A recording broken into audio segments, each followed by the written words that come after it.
Okay, guys. Good morning, guys. Good morning. I'm trying to do this video right quick. I'm actually working on my swan bangles right now. I'm working on the neon bundle for one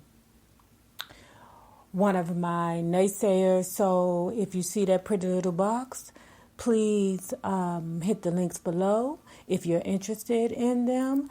And now that I done got past that, let's get to this. Hey guys, hey, this is Nay.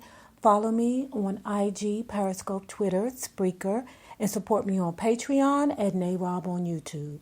Don't forget to like this video, share this video, comment respectfully, and subscribe. Now, let's talk about Kamiyah Mobley. Okay, guys, so you're going to hear like a recording that one of my YouTube sisters, Layla Lynn, and I'm also going to put her link in the description bar to the full video. It's going to sound a bit distorted, but those are the games that we have to play here on YouTube. But I'm going to play the little snippet, and then I'm going to get into my commentary. So hold on. She told me she was gonna go up there and tell her that we was going. I told her no, don't do it. I've been telling that lady from the time we got there that was not gonna work. And hell, I was not gonna let my daughter stay nowhere overnight. And I just got my goddamn daughter back. Man, what kind of person y'all think I am? You know what I'm saying? That's part of the show they ain't gonna show you. I guess we'll get back to this thing. Back to it. Bitch, I am complete. No, they ain't my show. They ain't my show. They still on. They don't know why they kicking us out. They don't know why they kicking us out, y'all. Don't have the skills and the tools. Now I'm gonna tell y'all why they kicking us out now. All right after that, my daughter was saying underass bitch. Her son was a cameraman. Her son, he said, don't be calling my mama no bitch. I said, he said, I'm not gonna call my turn it down. Let me tell y'all somebody what he said was, you're not gonna keep calling my mama a bitch or I'm gonna beat your ass. That's what he said. And when he said that right though, I flipped over the little table that I brought, then me and him finna go at it, you know what I'm saying? Security came in, me, Irvin, my daughter, all of us, we don't rush them out. You know, I guess the hood don't came out of us. You know what I'm saying? Because he had don't say something to my daughter. I told him don't say nothing to my daughter. Me and him got into her son was a cameraman. He 40-some years old, talking about he don't be in the prison and all this old stuff and how he in the fight religion and all this old type stuff. But yet and still, his cat don't cuss out saying something, you know what I'm saying, to my daughter by saying something to his mom. I didn't even know it was her son until he had no came out his mouth and said it after my daughter and Iyanla was odd. You know what I'm saying? Her son had said something to my daughter. I said something to him. Me and him get ready to fight. Security came. Security like, please, man, don't fight in here, man. I don't want to take you to jail. Y'all, let's come on out there. All of us been there, I ain't gonna lie, man. We one family, man. We could not separate on each other, none of that, man. I don't care what problem we have with the man. All of us was going head first, going in there, man. You know what I'm saying? Because they, you know what I'm saying, for what he said about the fight. That's the reason why they kicked us out in the rain. But they ain't gonna no umbrella or nothing. We was in the rain. They put us out of the mansion. You know what I'm saying? As we was going out in the mansion, they locked the door because they didn't want us to go back in there. They were trying to say they was afraid that we was going to hurt them or hurt somebody in there, so they locked us out. Me, my wife, Kamiyah, and Irvin, they locked us out in the rain. We was getting rained on. We ran to the car. When we got in the car, here come her producer running behind us. He telling me he don't hurt his foot. He fell in a puddle because he thought that we had a microphone that, you know what I'm saying, one of their microphones or something like that, you know what I'm saying? I wasn't even much driving that night, you know what I'm saying? My daughter Kamiyah had a rental car. We was riding in her rental. Okay, so I know some of it was a bit distorted. But just to break it down, let me say this. It sounded like, because, he had a really strong, thick Southern accent. So what it sounded like to me, for all you people that couldn't understand what was actually going on, because like I said, it was a bit distorted, was that Iyanla proposed it to him one way. They edited it to look another way. And what he was saying was, I wasn't fitting to let my daughter stay overnight with Iyanla. That wasn't about to happen. And I can dig it because, well, let's not talk. Okay, I'll get into my commentary later. But he was saying, because we just got our daughter back. I'm not fitting to play these games and have her stay the night over in Iyanla's house, and then she feels abandoned again. That's not about what to happen. So as you see my daughter getting enraged, and her and Iyanla getting into it, and her son, Iyanla's son, who, did you catch that when he said that Iyanla's son was 40 years old and was bragging about how he'd been to jail and he was the cameraman? And I'm saying to myself, I'm glad she gave her 40-year-old son that's been to jail a job, because that may be the only way that he could have gotten a daggone job. Because if you jumping up in little girls' faces like that and talking like that to little girls' faces, there's no way that you're going to be able to assimilate yourself in mainstream. But I digress. So when her son jumped up in, what's that word? When he threatened the little girl, he had, the father had jumped into it and was like, look, you're not about to come at my daughter like that, which is rightfully so, right? So then it sounded like what he was saying was that after the scuffle, not that they was fighting, but after, I guess, the aggressive conversation that they were having with each other, they just threw him out into the rain. I don't care, get out my house. You ninjas ain't gonna be tearing up my good house that Oprah Winfrey bought me. That ain't about to happen, so just get out. Take your aggressive daughter with you, and daddy, take your pacifying ass out there too, right? I'm just joking because I have some things to say, but hold on. So let's do this. Let's start here, right?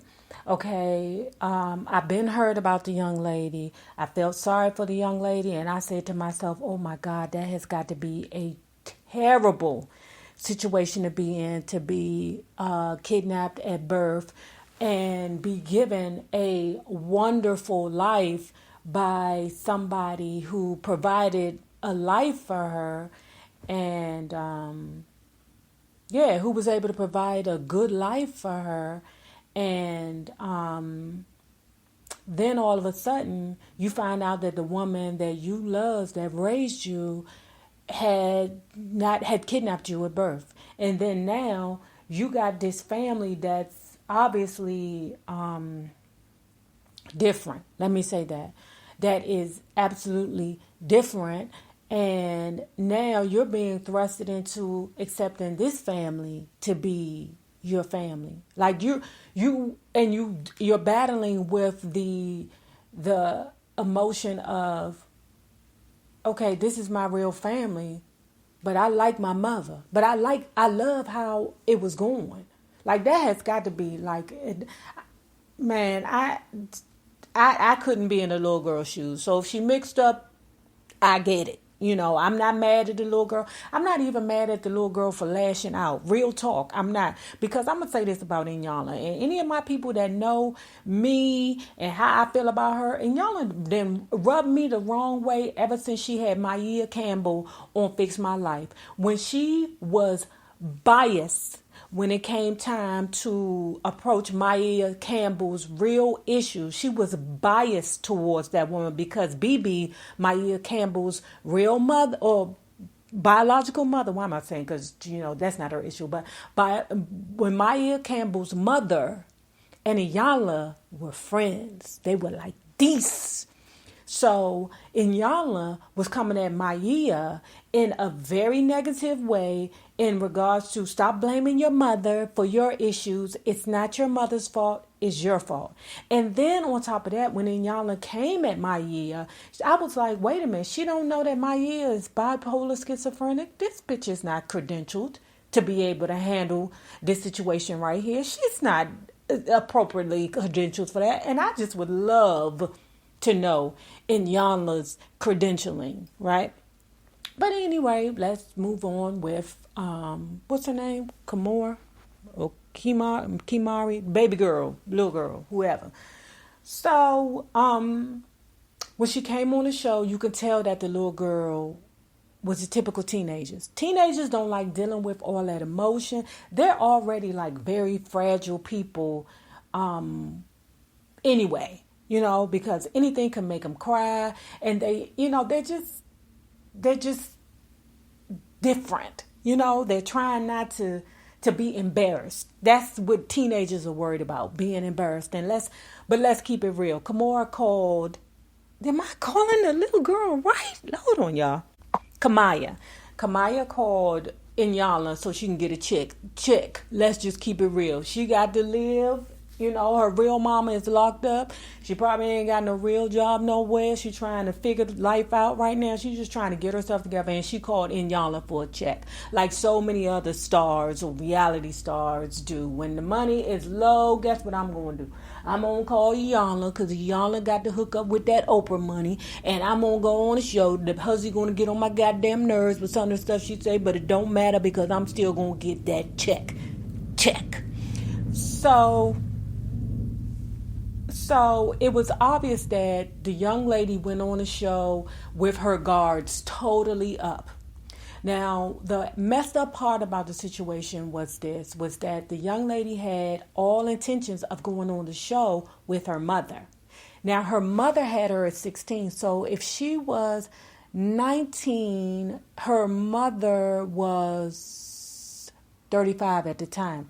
And we all know, even though women, we mature early, we can, really and truly, you really and truly aren't really that mature at 35, especially that young lady. She was not that mature because when Kamiyah would post pictures of her and her mother on Facebook, because she said this was the problem as to why her mother would not come on the show, or one of the issues as to why her mother wouldn't come on the show, or her biological mother wouldn't come on the show with her because the mother that raised her is actually locked up.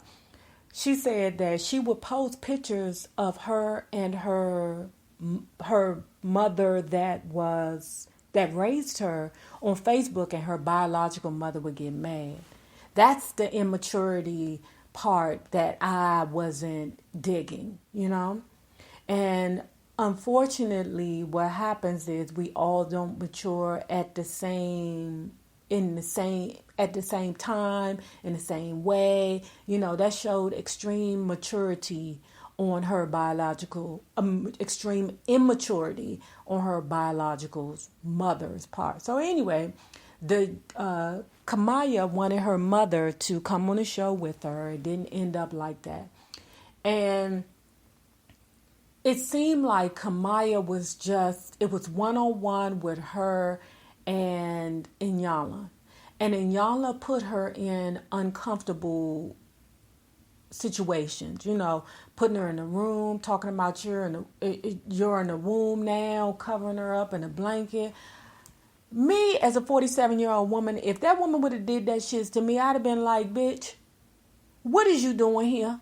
I feel uncomfortable. And when you're uncomfortable, especially when you're a teenager, when you feel uncomfortable, you got cameras everywhere, you feel embarrassed, either you shut all the way down so that you don't feel that embarrassment, or you lash out.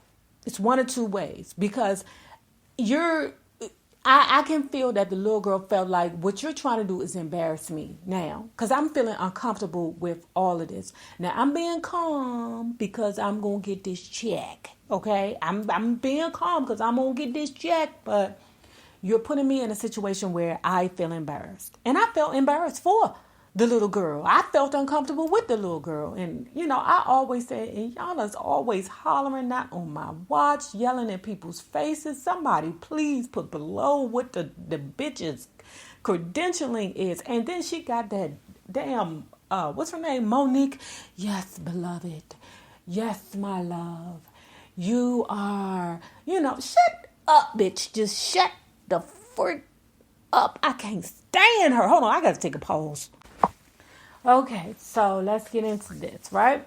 So let's stop talking about how much I just can't stand that goddamn Iyanla and talk about the little girl.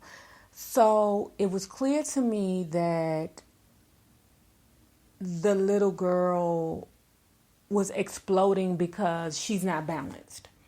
Like, she doesn't have that medium ground. She doesn't have that center because she's lost. She doesn't know who she is or what right from left. That is a huge burden for a 19-year-old.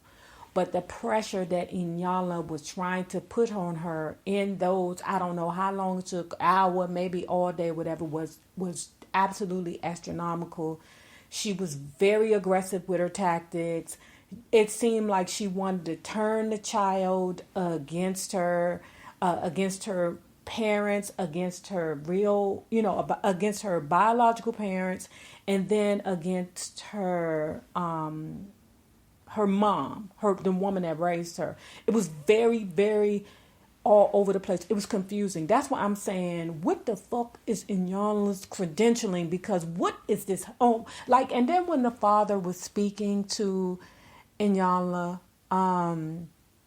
when the father was speaking to Iyanla, or when Iyanla was talking to the father, I got the feeling that no matter what the dad said, Iyanla was going to say it was wrong. When he said, I gave her time, I don't care what you say, and I'm going to say a cuss word because I've been saying a few. I don't give a F what you think. When a parent gives a child time, that's everything.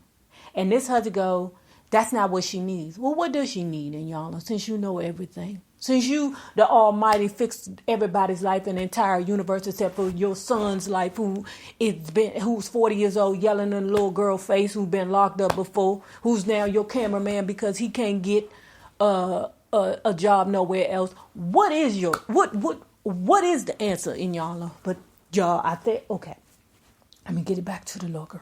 Okay, so I think that the little girl's reaction to Iyanla was typical for a 19-year-old. For an angry 19-year-old. The little girl has every choice every right to be angry. And then she even told the dad, she said, Eva, I'm going to break her down. That's what I'm going to do. So you purposefully push the little girl's buttons so that she would kirk on you. And then when she kirked on you, you put her and the family out in the rain. Oh, God. Y'all, I cannot. Tell me what you think about what the dad said. Tell me what you think about how the little girl reacted. And then tell me what you feel about Iyanla, because as far as I'm concerned, Iyanla could eat a dick. I don't like her. She's very dramatic. She's unnecessarily dramatic. And also what you didn't hear was that the dad was like, the dad was saying that they did a lot of editing and that, what else did he say? I don't remember, guys. But don't forget to like this video, share this video, comment respectfully, and subscribe. Follow me on IG, Periscope, Twitter, Spreaker, and support me on Patreon and NAROB on YouTube. Now, remember this. The same people you meet on the way up will always be the same people you meet on the way down. Naysayers, my patron loves. Have a good one.